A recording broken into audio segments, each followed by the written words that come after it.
వివిధ ధరల పెరుగుదలకు సంబంధించి మన్మోహన్ సింగ్ సర్కార్ హయాంలో ఎంత పర్సెంటేజ్ పెరిగినాయి, ఇప్పుడు ఎంత పెరిగినాయి అన్నటువంటిది భారతీయ జనతా పార్టీ ఒక లెక్కలు. ఎందుకంటే వీళ్ళ మధ్యన ధరల పెరుగుదల అన్నటువంటి యాజిటేషన్కి ప్రిపేర్ అవుతున్న నేపథ్యంలో పెట్రోలు 2004కి 34 రూపాయలు ఉంది, 2014కి 74 రూపాయలు, 117% పెరిగింది.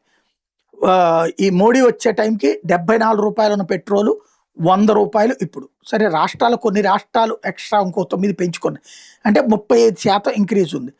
అదే సమయంలో డీజిల్ 2004 నాటికి 23 రూపాయలు, 2014కి 57 రూపాయలు, 147% పెరిగింది. 2014కి 57 రూపాయలతో బిగినాయి, ఇప్పుడు 100 రూపాయలు ఉంది, అంటే 75% పెరిగింది. అదే సందర్భంలో గోధుమలు 2004కి 10 రూపాయలు ఉంటే 2014కి 21 రూపాయలు ఉన్నాయి, అంటే 110% పెరిగింది. 2014కి 21 రూపాయలు ఉన్న గోధుమలు ఇప్పుడు 37 రూపాయలు ఉన్నాయి, అంటే 76% పెరిగింది.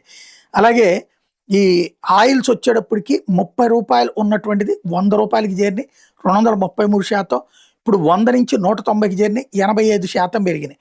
అట్లాగే రిఫైన్డ్ ఆయిల్ 35 రూపాయలు 90 రూపాయలు పెరిగింది, 157% పెరిగింది మన్మోహన్ టైంలో. తర్వాత 90 రూపాయలు ఉన్నది ఇప్పుడు 160 రూపాయల దాకా చేరింది, 77% పెరిగింది.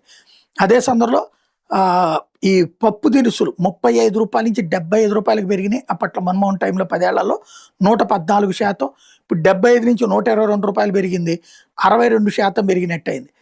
పంచదార 14 రూపాయల నుంచి 40 రూపాయలు అయింది, 185%. 40 నుంచి 47 అయింది, ఇప్పుడు 18%. ఏదైనా సరే పెరుగుదల అన్నటువంటిది అనివార్యం. అది ప్రజలు భరించలేని స్థాయిలో ఉన్నప్పుడు ప్రజా తిరుగుబాటు ఖాయం.